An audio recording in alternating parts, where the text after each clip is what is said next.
Corporate సంస్థల అధిపతులు బ్యాంకులను మోసం చేస్తున్నారంటూ తెలంగాణ ముఖ్యమంత్రి రేవంత్ రెడ్డి అన్నారు. రెండో విడత రుణమాఫీ నిధులను విడుదల చేసిన అనంతరం ఆయన కాంగ్రెస్ పార్టీకి రైతు ప్రయోజనాలే ముఖ్యమన్నారు. అందుకే రుణమాఫీ చేశామంటూ తెలిపారు. రాష్ట్రంలోని రైతులందరి ఇళ్లలో ఈ రోజు పండుగ రోజు అంటూ ముఖ్యమంత్రి రేవంత్ రెడ్డి హర్షం వ్యక్తం చేశారు. సోనియా గాంధీ, రాహుల్ గాంధీ ఇచ్చినటువంటి హామీ మేరకు తాము 3 విడతలుగా రుణమాఫీ చేస్తున్నామంటూ స్పష్టం చేశారు.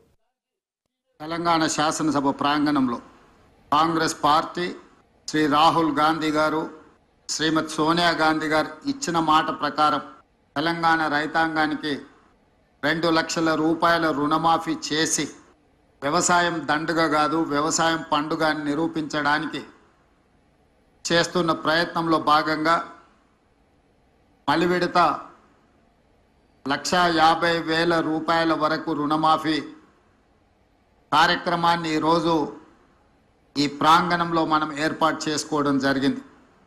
ఈరోజు ఈ కార్యక్రమం మాకందరికీ తెలంగాణలో ఉన్న లక్షలాది మంది రైతుల ఇళ్లలో పండగ జరుగుతుంటే ఈ కార్యక్రమంలో భాగస్వాములు అవ్వడం మా జన్మ ధన్యమైంది అని చెప్పి మా సహచరులందరం మేమందరం భావిస్తున్నాం.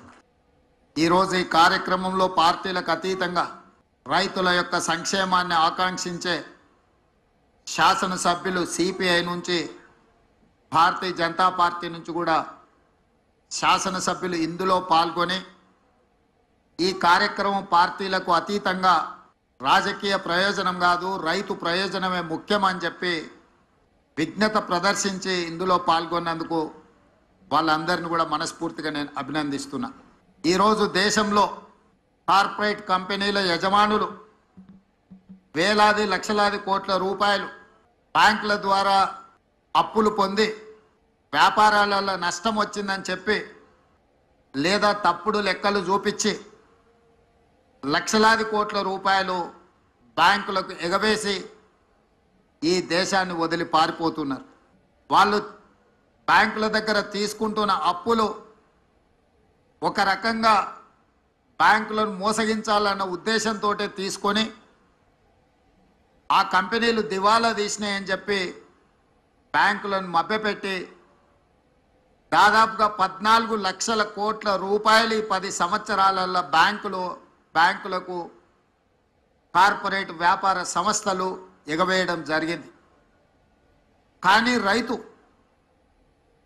ఈ దేశంలో ఏ మూలన ఉన్నా, అది హర్యానా కావచ్చు, పంజాబ్ కావచ్చు, లేదా మహారాష్ట్ర కావచ్చు, తెలంగాణ కావచ్చు, తెలంగాణలో నిజామాబాద్ కావచ్చు, మహబూబాబాద్ కావచ్చు, లేకపోతే మహబూబ్ నగర్ కావచ్చు,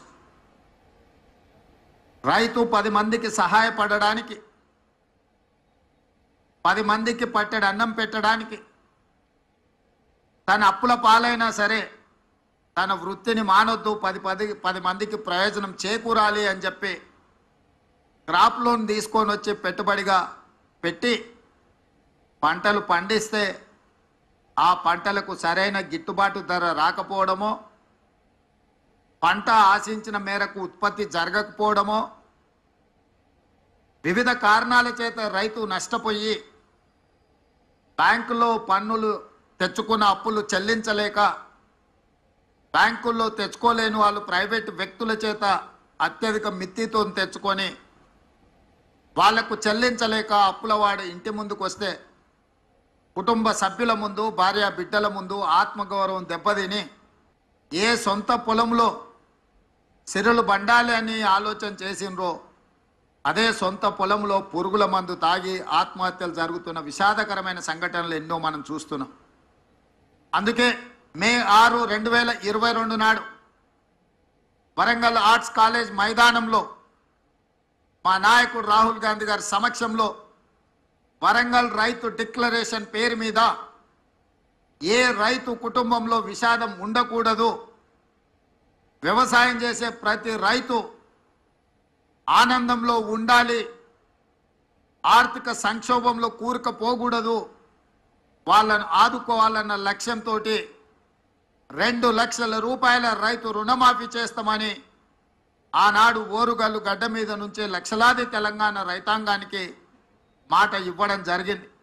రైతు డిక్లరేషన్లో మేము మాట్లాడిన అంశాలను చాలామంది టీవీల ముందు, పేపర్ల ముందు అవహేళన చేస్తూ ఈ దేశంలో ఎవరూ చేయలేదు, తెలంగాణ రాష్ట్రంలో గత ప్రభుత్వం 2014లో ₹1,00,000 రుణమాఫీ చేస్తా అని మొదటి విడత కాదు 5 సంవత్సరాలు 60 నెలలు 4 విడతల్లో చేసి చివరికి అసలు కంటే మిత్తి ఎక్కువై రైతుకు ఇచ్చిన ₹1,00,000 రుణమాఫీ కూడా మిత్తిలకే సరిపోయి అసలు బకాయి అట్లనే ఉండే విధంగా ఆనాటి పరిస్థితులు.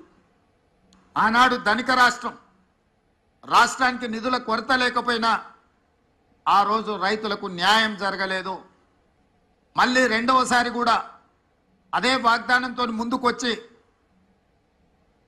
రుణమాఫీ చేస్తాం ₹1,00,000 అని చెప్పి అంచనాలు 19,000 కోట్లకేసి చివరికి 12,000 కోట్ల రూపాయలే రెండవసారి కూడా 4 విడతలలో చెల్లించి 7,000 కోట్ల రూపాయలు మొండి బకాయిలుగా రైతుల నెత్తి మీద అట్లనే వదిలేసి గత ప్రభుత్వము బాధ్యత నుంచి తప్పించుకున్నది.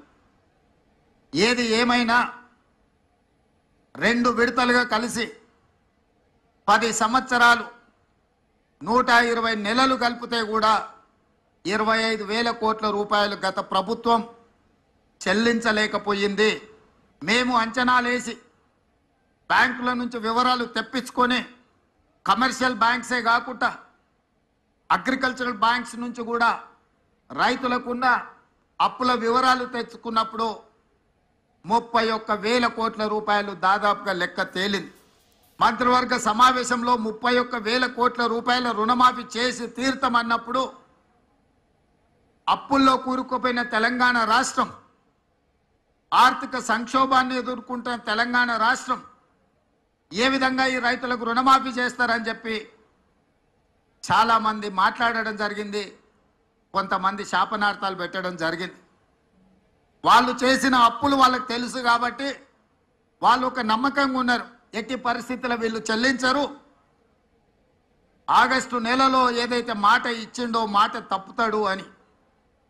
నేను మా ఆర్థిక మంత్రి గారు మా అధికారులతో కూలంకషంగా చర్చించి ఇటు వ్యవసాయ శాఖ అధికారులు అటు ఆర్థిక శాఖ అధికారులను అందరినీ కూర్చోబెట్టి ఎట్టి పరిస్థితుల్లో రుణమాఫీ జరిగి తీరవలసిందే. దాదాపుగా 6,40,000 మంది పైచిలకు రైతు కుటుంబాలకు ఈరోజు చెల్లిస్తున్నాము.